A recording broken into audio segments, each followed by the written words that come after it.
nuclear options up.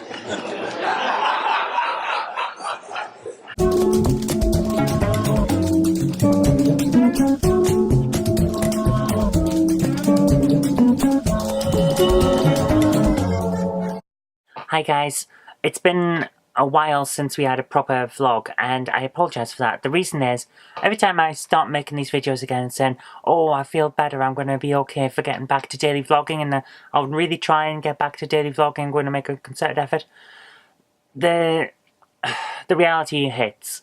I'm very badly hurt. My back still hurts, my neck is still hurt, my arm is still hurt, moving it around still hurts. That fall I had is very bad, and I'm going to take a while to recover. So what I'm going to say to you is, I'm not going to promise to do daily vlogging again for a while yet, because it's not going to happen, and I don't want to disappoint people.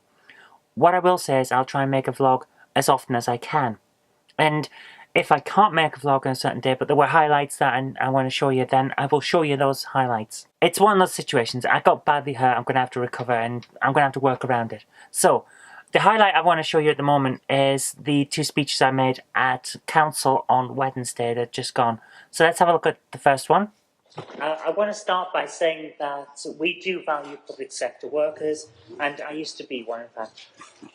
Mr. Mayor, when I read this motion, I was shocked. Not just because a Labour Party member is apparently speaking out about low-paid workers receiving too good a deal at the expense of middle and higher management, but also because I'd already seen this motion before.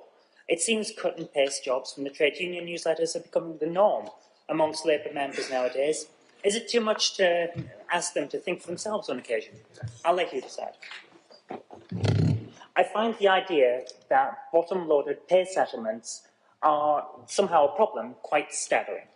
Surely the lowest paid, which usually includes all public-facing roles, should get a good deal in any pay negotiations. I recall a number of strikes and threats of strikes from my time in the civil service came about because the lowest paid were not getting a good deal in pay negotiations. To borrow a phrase from the internet, is this opposite day? I'm genuinely staggered by this notion. But what shocks me even more, Mr. Mayor, is the final paragraph. That a grown adult could ask us to support a motion that asks the government to sign a blank cheque is ridiculous. Council as a man wants us to fund any nationally negotiated pay increase, any at all.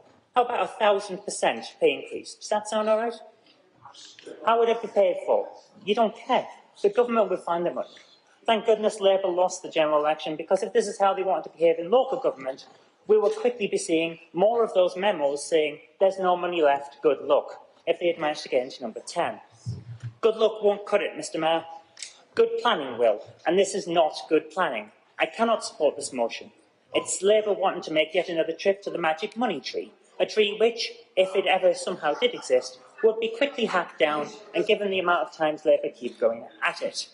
Mr. Mayor, public sector workers deserve fair remuneration for their hard work serving the public. As Conservatives, we believe in a fair day's pay for a fair day's work, and I'll always fight for that.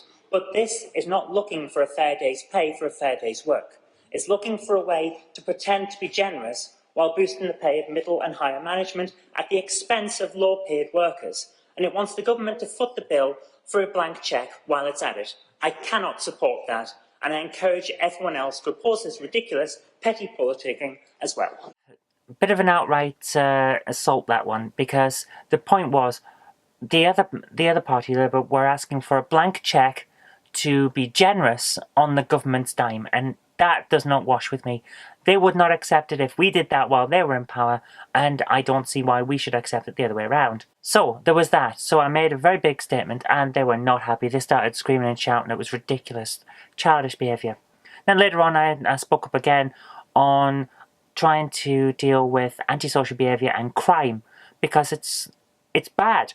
It's bad, and I'll show you what I said. The nuclear options up. Thank you, Mr. Mayor. Mr. Mayor, I am wholly in support of this motion, and I had written down here, and after all, who couldn't be, but they found a way. Crime and antisocial behaviour plagues every part of our town, and at a time when the police have only recently admitted that so many crimes go unresolved, the fear of crime is all pervasive. I have my own experiences of crime and antisocial behaviour, as I'm sure that you all do too. Myself and several of my neighbours have installed CCTV and other security measures in an effort to combat burglaries, gangs of youth swarming our properties, antisocial behaviour, arson, thugs damaging our homes, and a plethora of other criminal acts. Those are just things that my neighbours and I have had to call the police about this year. And as I said, you will have your own list of issues in your areas, and no doubt they are similar. Mr. Mayor, I don't want to keep going on when this is a topic that we should all be able to find common ground with. The problem of crime in our town is a great concern to our residents, and it needs to be tackled before the problem gets worse. Councillor Greenhouse has proposed a solid idea to take steps to combat the problem and improve safety in our communities. It is a proposal that we should be welcoming, and we should all be supportive of this motion. So as you can see, that's a fair statement I think I've made. So, yeah, I'm choking to death here, it's ridiculous. I think I've come down with a throat infection as well as the illness because my immune system is screwed at the moment. It's attacking me rather than letting me get better, and as a result, things are running rampant. I'm trying my best, and I'll keep going anyway. Right, the only other thing I want to talk about right now, because I'm going to spend the rest of the day editing videos for the Conservatives. Every time we have a council meeting, I take all of the statements, speeches, questions and things made by any of the Conservative members, and I put them into little clips, and I put them on Facebook.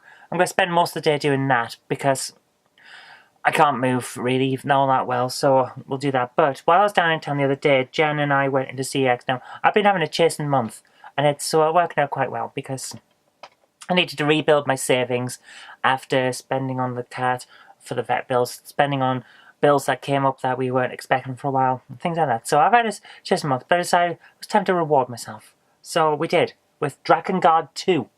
Now, it looks pretty good condition. And it's all here, and it's really nice, and it's hardly been used because the case does not much. There is this mark on the back, though. It's had a little bit of water damage, but I'm going to keep it anyway because I didn't notice that in the shop. So the rest of it's really nice condition, so I'm going to stick with it anyway. So yeah, very nice. Very happy to have that. I've got the first one, now I've got the second one to go with it. Very happy. Speaking of got the first one, now I've got the second one. Manhunt 2. One I didn't know came out on the PlayStation 2. I probably have noticed it at some point. Jen thought that's the one written on the disc when we were looking at it in CX, but no, it's meant to look like that. But everything's here with the extra bump and things like that. So good condition. This is one I don't know anything about, but looks like it might be fun. I think it's an enhanced version of a PlayStation Portable game. In fact, Tokobot Plus, Mysteries of the Karakuri. So yeah. Everything's here again. And last but not least, Clever Kids Pony World. It's my desk, it's probably not going to be that good. It's either based on a TV show or a comic or a series of something or other. But again, everything's here, it's in good condition. Right, I'm going to go now because I am not, well, whatever I'm coming down with, it's not good. Anyway, I'm going to get back to work now, editing some videos. I'll see you later. Okay, that's pretty much all I'm going to do today, guys. It's been an interesting day. I spent most of it on the laptop, just trying to catch up on things on the internet and doing this, that and the other. I'm running out of breath a lot still.